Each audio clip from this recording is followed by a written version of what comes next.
साथियों, जय हिंद जय भारत। स्वागत है आप सबका आज के इस खास एपिसोड में। आगे बढ़ने से पहले मैं आपको पुनः परिचय दे दूं। मैं मदन लाल आजाद, संस्थापक संयोजक ठगी पीड़ित जमाकर्ता परिवार, राजधानी दिल्ली से।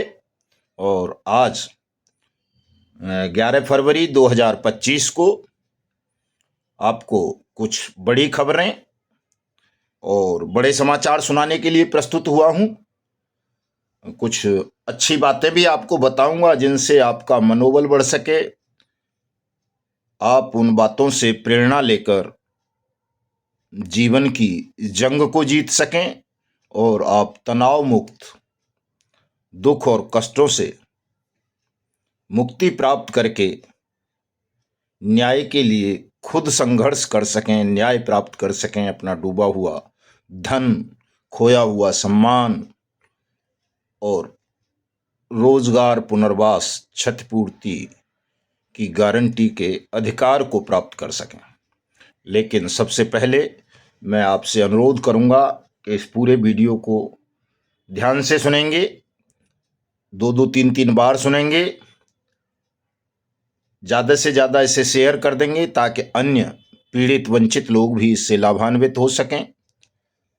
लाइक करेंगे, कमेंट करेंगे और जिन साथियों ने अभी तक हमारे यूट्यूब चैनल युगांतर न्यूज़ को सब्सक्राइब नहीं किया है वो इसे सब्सक्राइब जरूर कर लेंगे ताकि आपको घर बैठे अपडेट मिलती रहे साथियों। तो चूंकि आज सबसे पहले एक बुरी खबर आ गई है साथियों, और एक ऐसे व्यक्तित्व का निधन हो गया है। अजय राज शर्मा साहब आईपीएस थे, यूपी एसटीएफ के संस्थापक थे, जिस एसटीएफ ने बहुत सारे ठगों को गिरफ्तार किया है, बहुत सारे गुंडे माफियाओं का सर्वनाश करती है। और ऐसी संस्था के संस्थापक का निधन हो जाना हमारे देश के लिए अपूरणीय क्षति है। हम उन्हें व्यक्तिगत रूप से भी जानते थे, चूंकि वो दिल्ली के पुलिस कमिश्नर भी रहे, कई बार की मुलाकात रही उनके साथ, बहुत अच्छे व्यक्ति थे। और अपराधियों के खिलाफ, खास तौर से संगठित अपराधियों के खिलाफ, जैसे ठगी संगठित अपराध है, माफिया लोग संगठित अपराधी हैं, जबरन धन का वसूली करने वाले लोग संगठित अपराधी होते हैं जो गिरोह बना के अपराध करें। ऐसे लोगों के खिलाफ अजय राज शर्मा साहब हमेशा सख्त रहे और बड़ी ईमानदारी के साथ भयमुक्त होकर के वो ऐसे अपराधियों के खिलाफ काम करते थे। हमें भी सौभाग्य मिला उनके साथ काम करने का। दिल्ली में, दिल्ली को जल माफिया से मुक्त कराने का, दिल्ली को खनन माफिया से मुक्त कराने का, दिल्ली को तेल माफिया से मुक्त कराने का, दिल्ली को टैंकर माफिया से मुक्त कराने का, बहुत सारे उस वक्त के जो संगठित अपराधी दिल्ली में हुआ करते थे, हम भी उनके साथ बहुत लड़े साथियों। तो बीएसएफ के भी डीजी रहे वो, डायरेक्टर जनरल पुलिस, और उन्होंने आज नोएडा में अंतिम श्वास ले ली है। उनका निधन हो गया है, जो निश्चित रूप से राष्ट्र के लिए अपूरणीय क्षति है। मैं अपनी शोक संवेदनाएं व्यक्त करता हूं, श्रद्धा सुमन भी अर्पित करता हूं उन्हें, और उनके परिजनों को या जो भी शोकग्रस्त हैं उनके लिए परमपिता परमेश्वर से ये अनुरोध करता हूं कि वो उन्हें शक्ति दें इस दुख को सहने की, और श्री अजय राज शर्मा जी को अपने श्री चरणों में स्थान दें। और जो वर्तमान पुलिस ऑफिसर हैं देश के, वो अजय राज शर्मा साहब से प्रेरणा लेकर अपनी ईमानदारी और राष्ट्रभक्ति का परिचय देते हुए ठगों के खिलाफ पूरे देश में एक विशेष अभियान चलाएं, ताकि हम जल्दी से जल्दी हिंदुस्तान को ठग मुक्त, बेईमान रहित राष्ट्र राज्य के रूप में स्थापित कर सकें साथियों। तो इसके बाद एक खबर है साथियों, मैं पहले तो वो बता दूं आपको कि कल का हमारा भिंड में कार्यक्रम था, जो कल महान संत भगवान रविदास जी की जयंती होने के कारण अवकाश कर दिया गया है, और इस वजह से हमने अपना कार्यक्रम भी स्थगित कर दिया है। और ये कार्यक्रम भिंड वाला अब हमारा 13 फरवरी को होगा। तो जो साथी कल भिंड पहुंचने वाले थे वो कल भिंड नहीं पहुंचेंगे, 13 फरवरी को भिंड पहुंचेंगे। सुबह 11 बजे कलेक्ट्रेट के पास ही कोई मैदान है, लगभग 2 किलोमीटर दूरी पर, वहां एकत्र होंगे और वहां से जुलूस के साथ हम कलेक्ट्रेट पहुंचेंगे, कलेक्ट्रेट में ज्ञापन देंगे, कलेक्टर साहब को, एसपी साहब को भी ज्ञापन दिया जाएगा ताकि एजेंट सुरक्षा की मांग की जा सके और भिंड में विंडो ओपन करवा के भुगतान पटल की स्थापना करवा के भिंड के साथियों का भी जो शोषण उत्पीड़न हो रहा है, उनका पैसा डूबा हुआ है, वो जल्दी से जल्दी उनको वापस मिल सके। ये एलजीसीसी के साथी हैं शांतनु सिंह जी, हमने उनको भिंड का जिला अध्यक्ष नियुक्त कर दिया है और इस अवसर पर मैं उनको बधाई भी देता हूं, शुभकामनाएं भी प्रेषित करता हूं और उम्मीद करता हूं कि भाई शांतनु सिंह युवा हैं और अपनी पूरी शक्ति,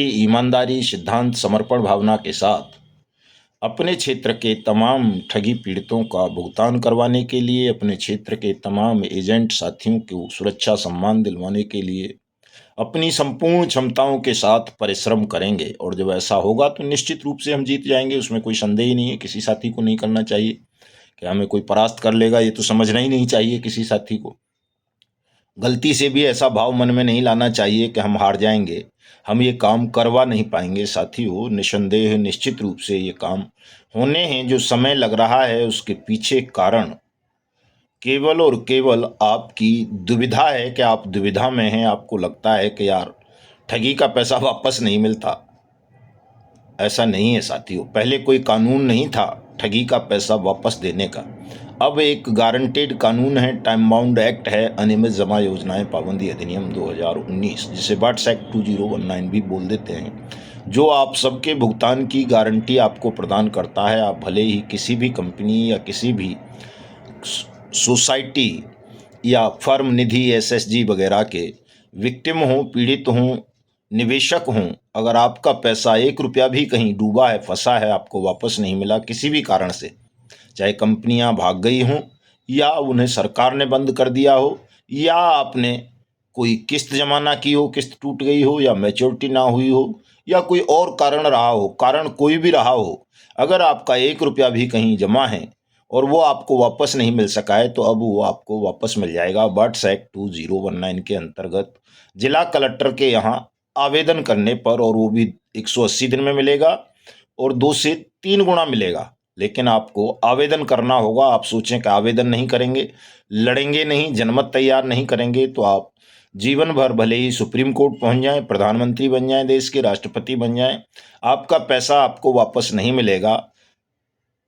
ये तो हो सकता है कि आप बड़े आदमी बन के धोखाधड़ी करने लगें, दूसरों से ठग लें, लेकिन आपको अगर अपनी जमा राशि चाहिए वापस तो साथियों इस कानून के तहत आवेदन करना होगा और इस कानून को क्रियान्वित कराने के लिए आपको जनमत पैदा करना होगा। एक बड़ा आंदोलन, राष्ट्रव्यापी आंदोलन देश भर में खड़ा करना होगा।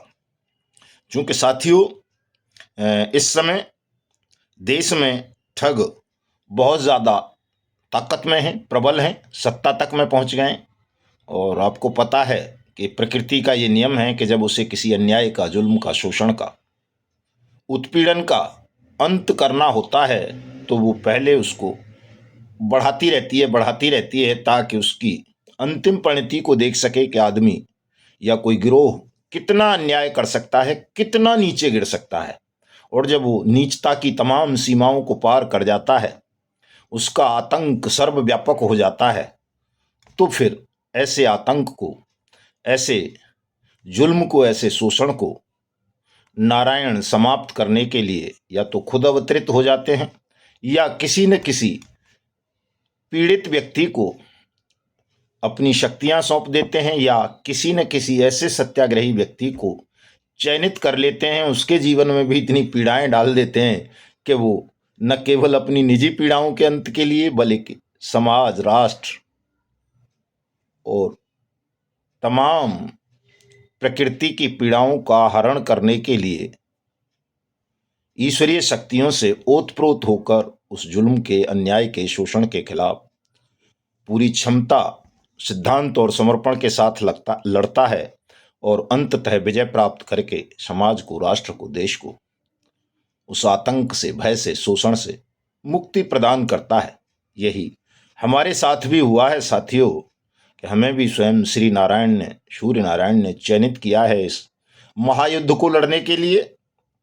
हमारे जीवन में कोई ऐसी ठगी की घटनाएं नहीं हुई थी, लेकिन ऐसी कोई निज पीड़ा नहीं थी, छोटी मोटी तो थी, समझते तो थे हम, फैमिली के दूसरे लोगों के साथ हुआ, लेकिन हमारे अपने निजी जीवन में ऐसा नहीं था। लेकिन अब ऐसा हो गया है साथियों कि इतनी भयावह पीड़ा ठगों ने हमको भी दे दी है कि जिसका विवरण नहीं दिया जा सकता। आप लोगों का तो केवल शायद पैसा लूटा गया है, मानसिक सुख लूट लिया गया होगा, लेकिन हमारा तो सर्वस्व लूट लिया ठगों ने। और इसलिए अब तो बहुत ज़्यादा हमको अत्यावश्यक लगता है कि संपूर्ण ठग जाति का सर्वनाश कर दें, मिटा दें, इनको छोड़े नहीं, पूरी धरती को ठग बेईमानों के अन्याय से मुक्त कर दें। और केवल वैसे तो तमाम लोग जो भी हैं, जिनकी भी मैं बात करता हूँ, शोषक प्रवृत्ति के लोग, धन पशु या जाति जन्म की श्रेष्ठता को मानने वाले लोग, या जो रूढ़िवादी अंधभक्त टाइप के लोग, इन सबको मैं ठग ही मानता हूं, क्योंकि ये सब ठग ही हैं, जनता के साथ धोखा करते हैं, उनकी भावनाओं से खिलवाड़ करते हैं, शोषण करते हैं, उनका उत्पीड़न करते हैं अपने से कमज़ोर लोगों का। लेकिन फिर भी चूंकि समस्या यहीं से पैदा हुई है दुनिया में कि हमने शब्दों की सरलता को इतना क्लिष्ट बना दिया है, इतना कठिन बना दिया है कि जन साधारण उन शब्दों को समझ भी नहीं पाता, उन भाषाओं को नहीं समझ पाता। इसलिए सरलीकरण करने के लिए पूरे उसका हमने ये योजना बनाई है, निर्णय लिया है कि हम जो आम बोलचाल की भाषा में शब्द बोले जाते हैं, जिन्हें सब कोई समझ सके, उसी भाषा का प्रयोग करने का प्रयास करते हैं। तो जुड़िए आप सब हमारे साथ, हम आपको वो सब देने के लिए प्रतिबद्ध हैं, संकल्पित हैं, शपथ लिए हमने। जो भी आपकी निर्दोष मनोकामनाएं हैं उनको हम पूरा करेंगे, 100% पूरा करेंगे। किसी भी व्यक्ति के विश्वास को टूटने नहीं देंगे, भले बशर्ते वो व्यक्ति सत्य के मार्ग पर चलता हो, झूठ का परित्याग कर दे, मेहनत से विमुख ना हो जाए, डर ना लगे उसे कि यार मेहनत ना करनी पड़े। मेहनत तो करनी पड़ेगी साथियों, बहुत कठिन लड़ाई है। अगर मेहनत नहीं करोगे, परिश्रम नहीं करोगे, लड़ोगे नहीं, तो आप ठगों के खूनी पंजों से देश को मुक्त कराना तो बहुत बड़ी बात है, हिंदुस्तान को आज़ाद कराना, तो आप अपना पैसा भी नहीं ले पाओगे। इसलिए लड़ो, उठो, जागो, एकजुट हो जाओ। आप सबकी पीड़ा एक है, चाहे आप सहारा इंडिया वाले हो, चाहे PACL पल्स वाले, रोज वैली वाले, टोगो रिटेल वाले, GCA वाले, बाइक बोट वाले, साइंस सिटी वाले, पिनकॉन वाले, समर्थ वाले, ड्यूवेल वाले, आदर्श वाले, नवजीवन, संजीवनी, आपेश्वर, खेतेश्वर, समृद्धा जीवन, साईं प्रसाद, साईं प्रकाश, रियल श्रीराम रियल एस्टेट, या ये जो दूसरी कंपनी है, और विश्वास ट्रेडिंग, LUCC, क्या बोलते हैं, जनशक्ति, ट्रिनिटी, कैलकॉम, अल्केमिस्ट, कल्प वर्षा, महालक्ष्मी भाग्योदय, और इस तरह की दुनिया भर की हैं, 3 लाख हैं। अगर इनमें से आप किसी के भी पीड़ित हो साथी, तो आपकी पीड़ा अलग अलग नहीं है। जो आपने समझ रखा है ना कि साहब मैं तो PACL का हूँ, तो मेरी पीड़ा केवल PACL के लोगों से मिलती होगी, ऐसा नहीं है। आप सबकी पीड़ा एक ही है, और इस पीड़ा को सामूहिक स्वर देने की ज़रूरत है। अगर आपने अपनी पीड़ा को सामूहिक स्वर दे दिया तो ये चुटकियों का काम है आपका भुगतान होना, चूंकि आपकी संख्या हिंदुस्तान की आधी से ज़्यादा आबादी है, और इतनी आबादी का 1% भाग भी अगर ठीक से मिलके फूंक मार दे तो उस फूंक से प्रलय आ जाएगी, और हजारों सरकारें हवा में उड़ती हुई नजर आएंगी। इतनी ताकत आपकी उस फूंक में हो सकती है, बशर्ते उस फूंक को आप एक समय, एक निश्चित समय पर मिलकर के मार दें। इतना बड़ा, मतलब शंख देखा होगा ना, अपने शंख में फूंक मारते हैं, शंखनाद जिसको बोलते हैं, तो आपकी वो फूंक इतने बड़े शंखनाद का काम कर देगी कि पूरा महाभारत ये एक पल में आप जीत लोगे। लेकिन आप ऐसा कर नहीं पा रहे हो, और ऐसा करने के लिए ही हमने साथियों मिशन भुगतान भारत यात्रा कार्यक्रम, अनिश्चितकालीन असहयोग आंदोलन, जेल भरो आंदोलन, धरना प्रदर्शन, प्रेस कॉन्फ्रेंस, सेमिनार, सभा, और जितने भी सत्याग्रह के विकल्प या कहें अस्त्र होते हैं, उन सब का लगभग लगभग प्रयोग कर लिया है। अब अंतिम अस्त्र के रूप में, चूंकि सत्याग्रह के जितने भी अस्त्र हैं ये जनमत पैदा करने के अस्त्र होते हैं, सत्याग्रह का मूल जो परिभाषा है यही दी गई है कि सत्याग्रह जनमत पैदा करने का सबसे बड़ा हथियार है। और जिस दिन आप जनमत पैदा कर लोगे सत्याग्रह का हथियार चलाकर, तो उस हथियार के सामने चाहे वो फौज हो, वायुसेना हो, नेवी हो, किसी ठग बेईमान शासक की, वैसे तो वो देश की होती हैं, लेकिन आजकल परंपरा ऐसी बन गई है, डिसिप्लिन भी इसी तरह का है कि शासक चाहे बेईमान हो, ठग हो, चोर हो, लुच्चा हो, लफंगा हो, बलात्कारी हो, अगर वो शासक है और वो सेना को या पुलिस को कहेगा या न्यायपालिका को कहेगा कि तुम निर्दोषों पर भी गोली चला दो, उन पर बल प्रयोग करो, तो आंख बंद करके ऑफिसर्स और कर्मचारी उनके हुक्म की अनुपालना करने लगते हैं। जबकि राष्ट्र धर्म नहीं है साथियों। राष्ट्र धर्म ये कहता है कि शासन, प्रशासन और न्याय की कुर्सी पर बैठा हुआ प्रत्येक व्यक्ति, चाहे वो सेना में हो, चाहे पुलिस में, चाहे न्यायपालिका में या कार्यपालिका में, वो किसी व्यक्ति का नौकर नहीं है, वो देश का नौकर है। और बात जब देश की आए तो उसे अपने विवेक का, ज्ञान का प्रयोग करना चाहिए और न्याय अन्याय में भेद को समझ लेना चाहिए कि कहीं ये शासक अन्यायी तो नहीं है जो देश पर और देश की जनता पर जुल्म करना चाहता हो। तो ऐसे उसके अमानवीय, अनुचित, गैर कानूनी आदेश की उनको अवहेलना करनी चाहिए। और अवहेलना से मेरा मतलब ये नहीं है कि उसको गोली मार देनी चाहिए, लेकिन उसको उचित परामर्श देना चाहिए शासक को कि आपकी ये नीति गलत है, आपका डिसीजन गलत है, ये न्याय हित में नहीं है, ये विधि सम्मत नहीं है, ये देश हित में नहीं है। इसलिए आपको जनता की न्यायपूर्ण मांगों को मानते हुए उनका भुगतान कर देना चाहिए, उन्हें सुरक्षा सम्मान दे देना चाहिए। वो जो भी मांग रहे हैं और न्यायपूर्ण मांगे उनकी पूर्ति कर देनी चाहिए। ये सलाह देना प्रत्येक प्रशासक का, जज का कर्तव्य बनता है, अनिवार्य कर्तव्य साथियों। यही लोकतंत्र की, राष्ट्र की परिभाषा है। अगर ऐसा कोई नहीं कर पाता है तो ना तो वो राष्ट्रीय है, राष्ट्रभक्त है, ना वो लोकतांत्रिक है। वो केवल एक तानाशाह के अधीन पेट पालन कर रहे हैं, पेट पालक हैं। तो मैं तमाम लोगों से ये अनुरोध करूंगा, देश में जितने भी ऑफिसर्स हैं, न्यायाधीश हैं या कोई और हैं, कि वो न्याय को देखें कि कहाँ न्याय हो रहा है, कहाँ अन्याय हो रहा है। 6 साल हो गए भुगतान की गारंटी का कानून बने हुए, लेकिन शासन उस कानून की लगातार अवहेलना कर रहा है, अनुपालना नहीं कर रहा। कितने ही लोग आत्महत्या कर चुके हैं, करोड़ों लोग मानसिक रूप से विक्षिप्त हो चुके हैं, उनकी हालात ठीक नहीं है।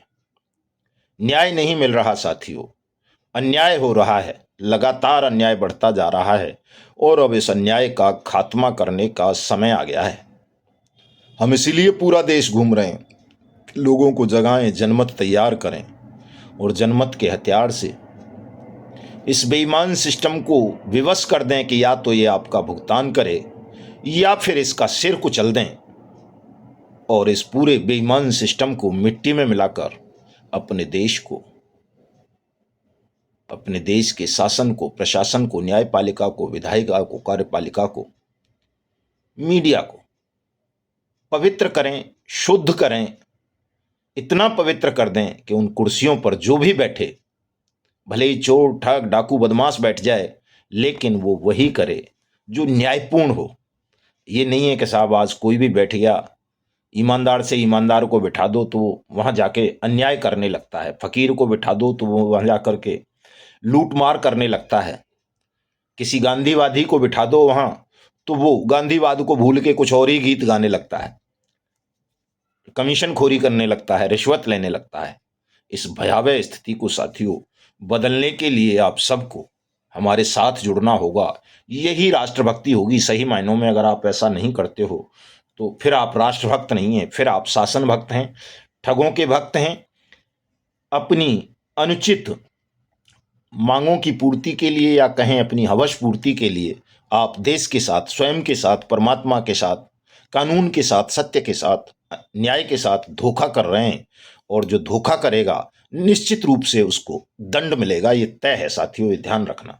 आप कितने भी बड़े ठग हो जाएं, कुछ भी हो जाएं, अगर आपने किसी निर्दोष निर्बल व्यक्ति के साथ धोखा किया है तो निश्चित रूप से आपको इतना भयावह दंड मिलेगा कि आपकी आने वाली 7 पीढ़ियां तक याद नहीं रखेंगी, खत्म हो जाएंगी। आपके कुल का, खानदान का सर्वनाश हो जाएगा। अगर आपने किसी निर्बल निर्दोष व्यक्ति के साथ छल किया है, धोखा किया है, बेईमानी की है, उसका शोषण किया है, तो चूंकि अब समय बदल चुका है, बिल्कुल पहले जैसा नहीं है कि साहब बेईमानी फले फूलेंगे, अब नहीं फलेंगे फूलेंगे। तो तमाम लोग सत्य के मार्ग पर आ जाएं, ईमानदारी के मार्ग पर आ जाएं, न्याय के मार्ग पर आ जाएं। अगर वो स्वयं बचना चाहते हैं, अपनी आने वाली पीढ़ियों को देखना चाहते हैं, तो चाहते हैं कि हमारा वंश चलता रहे, तो उन्हें ये काम कर लेना चाहिए। और अगर उनकी इच्छा ऐसी है कि भैया दुर्योधन की तरह वंश खत्म हो जाए तो हो जाए, अंधे राजा राजी की तरह, तो भाई करते रहो, हम भी फिर करेंगे वंश खत्म। तो आगे बढ़ता हूं साथियों। हमारे कर्नाटक के प्रदेश अध्यक्ष अप्पा साहेब बुगाड़े ने जो मुझसे वार्ता की थी, अपने कार्यक्रम के बस में बताया था, वो कल मैं सुना नहीं पाया था, उसको सुना देता हूँ आप सबको, वो सुन लीजिए। और फिर उसके बाद या उससे पहले ही मैं आप सबसे कह देना चाहता हूँ साथियों, ये राष्ट्रव्यापी आंदोलन है, राष्ट्रभक्ति का अभियान है।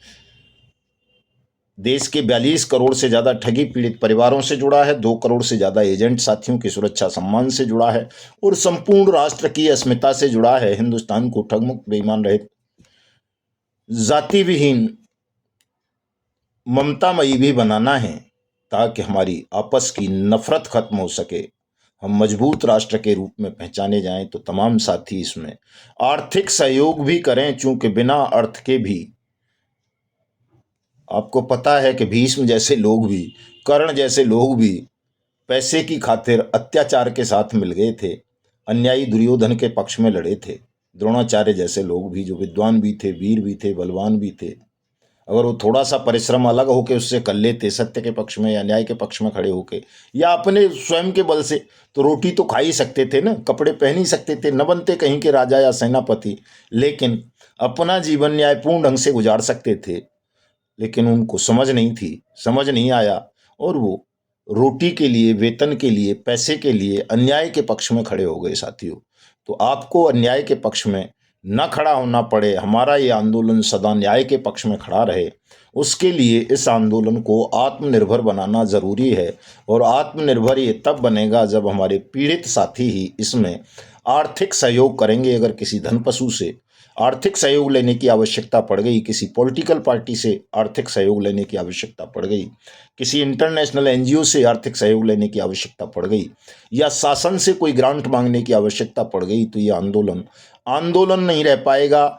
वैसा ही आंदोलन हो जाएगा जैसे दूसरे आंदोलन देश में बैसाखियों पर चलते हैं। तो इसे बैसाखियों पर नहीं चलाना, आत्मनिर्भर बनाना है। भले ही 1 रुपये का आर्थिक सहयोग करें, तमाम साथी ज़रूर करें, और जैसी जिसकी क्षमता है अधिक से अधिक करेंगे तो आप अधिक से अधिक पुण्य कमाएंगे, अधिक से अधिक लाभ कमाएंगे, अधिक से अधिक योगदान आपका देश की सेवा में माना जाएगा। तो आर्थिक सहयोग तमाम साथी करें, चूँकि आपके सहयोग से ही ये चैनल चलता है, आपके सहयोग से ही ये आंदोलन चल रहा है, आपके सहयोग से ही संगठन चल रहा है, और अब तो आपके सहयोग से ही हमारा जीवन भी चलता है साथियों। और 23 मार्च से हम संन्यास ले रहे हैं, तो आर्थिक सहयोग तमाम साथी अधिक से अधिक अवश्य करें, दूसरे साथियों को भी प्रेरित करें, ताकि हमारा ये आंदोलन, संगठन आत्मनिर्भर होकर अपने पवित्र लक्ष्यों को जल्दी से जल्दी प्राप्त करते हुए आप सबको भी न्याय दिला सके, तनाव, शोषण और पीड़ाओं से मुक्त कर सके। नंबर नोट करें, 9560479048। इस नंबर पर आप अपनी सहयोग राशि किसी भी माध्यम से भेज सकते हैं, जो भी ऑनलाइन पेमेंट के माध्यम है। तो ये सहयोग करें, कृतार्थ करें जरूर, क्योंकि ये आंदोलन को विजय तक पहुंचाना है। तो सुनाता हूं आपको अप्पा साहब। इसी फेब्रुआरी 13 तारीख का जी, वो प्लानिंग मीटिंग है हमारा। प्लानिंग, हाँ, अच्छा, क्या 2 लाख लोगों का एकत्र करना ये है ना इरादा जी, इसके लिए मैं सभी कर्नाटक राज्य का हर एक जिला का लोगों को उधर हुबली में बुलाया है। हुबली में जी, जिला पदाधिकारी, तालुका पदाधिकारी, सभी लोगों को और लीडर लोगों को भी, जी, क्या सीनियर लोग रहता है ना, उसको भी बुलाया है। जी, लगभग 2000 लोग, 2-2500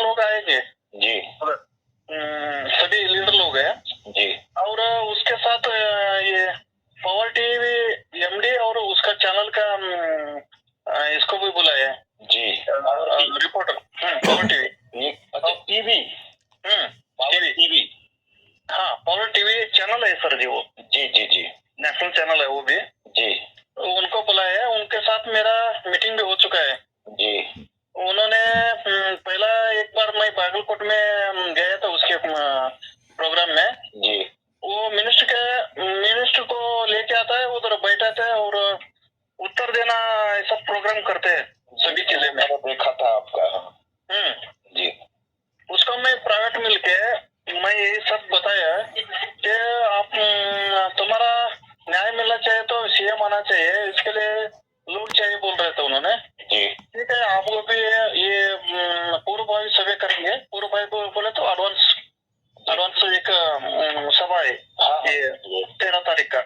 एडवांस सभा बोले तो वो मीडिया वाला का विश्वास भी हमको आना चाहिए, हमारा विश्वास भी मीडिया वाला को आना चाहिए। बिल्कुल बिल्कुल। ज्यादा तो लोग हमारे इधर है वो उनका भी हेल्प होता है सर हमको। जी उनको लेके हमारे सभी लोगों को लेके हुबली में 13 तारीख को हम प्लानिंग मीटिंग कर रहे हैं। जी प्लानिंग मीटिंग किए ना, उसी दिन डेट फाइनल होता है कि आगे होता है मालूम नहीं, क्योंकि वो भी सीएम का डेट लेना वाला है ना। जी जी इसके आगे क्या मीटिंग होता है वो भी हुबली में होने वाला है। हुबली में 2 लाख के आगे लोक संख्या एकत्र करना है टोटल कर्नाटक का। जी टोटल कर्नाटक लोगों को हुबली में एकत्र करता है हमने, क्योंकि हमको नजदीक होता है, इधर लोग भी इधर ही ज्यादा मिलता है जी इसलिए ये प्लानिंग तो है सर जी, पक्का है। ये प्लानिंग मीटिंग एडवांस रखा है, लेकिन मुझे पक्का है, हमारा जिलाध्यक्ष को पक्का है, मीडिया वाला को भी पक्का है, लेकिन सभी लीडर को इधर पक्का करने के लिए एकत्र कर रहा हूँ। ठीक है। इधर एकत्र करता हूँ। कल 13 तारीख को हम सब बुला के सभी लोगों का टारगेट देता हूँ, इतना लोग तुम लेके आना ही चाहिए बोल के। जी उसी प्लानिंग से आगे मार्च में क्या सदन चलता है ना, उसके अंदर ही हम करने वाले सर जी। Very good. समझ में आया मेरा विषय? आप समझ में आ गया आपको पसंद। पहला प्लानिंग मीटिंग होता है। आपने कल वीडियो में 13 तारीख को 2 लाख लोगों का एकत्र करने वाले बोल रहे हैं ना। हाँ हाँ, हमको ऐसे ही समझ में आया ना, हम तो ये पावर कोई एनजीओ समझ रहे थे, अब समझ में आया कि आप पावर टीवी बोल रहे हो। पावर टीवी और चैनल, हाँ, और एक टीवी चैनल को बोल दिया सर जी, एमडी को मिला है मैं डायरेक्ट। विजय टाइम्स बोल के एक लेडीज है, विजय मैडम बोल के। हाँ हाँ, वो भी नया चैनल है, लेकिन हार्ड वर्कर है वो भी। किधर लफड़ा चलता है डायरेक्ट घुसता है और सीधे सीधे उनको बोलता है वो। उनको भी मिला है, लेकिन इस मीटिंग में वो नहीं आएगा। अच्छा, इस मीटिंग में पावर टीवी चैनल एमडी आएगा। फिर इनका क्या होता है देख के उनको भी डायरेक्ट करूंगा मैं। प्लानिंग तो चल रहा है सर जी। बहुत एक मार्च ये इसके अंदर सदन के अंदर है 2 लाख लोगों का तो एकत्र करना है। किधर ये करने का वो हुबली में चल रहा है, लेकिन हुबली में जो प्रोग्राम फेल हुआ, सीएम आया नहीं आया, फेल हुआ, तो उसी लोगों को लेके बेंगलुरु विधानसभा ये करने का, घेराव करने का, ये सब प्लानिंग है सर। ठीक है, वेरी गुड, बहुत अच्छी प्लानिंग है। लोगों को तैयार कर रहा हूँ मैं। 13 तारीख को शाम को नहीं तो 14 तारीख को आपको फोन करूंगा, सब डिटेल बोलूंगा। अगली डेट कौन सा है तो मैं बोलता हूँ, बता देना ताकि मैं भी रहूँ उपलब्ध। हाँ ठीक है सर, ठीक है, थैंक यू। आप प्रदेश अध्यक्षों को भी सभी को बोलिए ये बात अपने, महाराष्ट्र वालों को, तेलंगाना वालों को, कि सब अपने अपने यहाँ इसी प्रकार करें। हाँ सर जी, ओके सर। केरल में भी हमने एक अध्यक्ष बनाया था, नंबर भेजूंगा मैं आपको। विनीश भाई है, रिटायर्ड आर्मी वाले, अब रिटायर्ड हुए, वो उस वक्त नौकरी पे थे, तो उनसे भी बात करता आप। कौन सा सर? केरल के स्टेट प्रेसिडेंट से। केरल में बनाया है? हाँ, बनाए हैं, एक विनीश भाई हैं, उनको बनाया था। ठीक है सर, ठीक है ना। तो सुना आपने हमारे अप्पा साहब का स्टेटमेंट। साथियों, अप्पा साहब ने कई बार देश में सबसे ज़्यादा लोगों को इकट्ठा किया है, ठगी पीड़ितों को, और अब जो वो कह रहे हैं 2 लाख वाली बात, इसमें भी मुझे कोई संदेह नहीं है, क्योंकि मैं स्वयं 2 बार बेंगलुरु गया हूँ। और अप्पा साहब ने जो अंतिम कार्यक्रम किया था वो बड़ा ही ज़बरदस्त था। किसी राजनेता की मतलब प्रधानमंत्री की सभा में भी इतनी भीड़ उपस्थित नहीं होती जितनी अप्पा साहब ने हमारे वाली उस सभा में भीड़ उपस्थित कर दी थी। तो निश्चित रूप से जो अप्पा साहब ने कहा है वैसा होगा, और अगर 2 लाख लोग इकट्ठे करने में वो सफल हो जाते हैं तो ये पूरे देश के ठगी पीड़ितों की विजय का प्रतीक होगा, सफलता होगी हमारी साथियों। वहीं से ये बेईमान सिस्टम झुकना शुरू हो जाएगा आपके पक्ष में। तो आप सब भी तैयारी करें 1 मई 2025 के उस महान आंदोलन की, जो हम संसद की छत पे चढ़ के धुलाई करने का घोषित कर चुके हैं। और तमाम साथी इस वीडियो को ज़्यादा से ज़्यादा शेयर कर देना ताकि साथियों में जोश आए, उमंग आए और वो तनाव से मुक्त हो सकें। तो मिलता हूं कल। जय हिंद, जय भारत।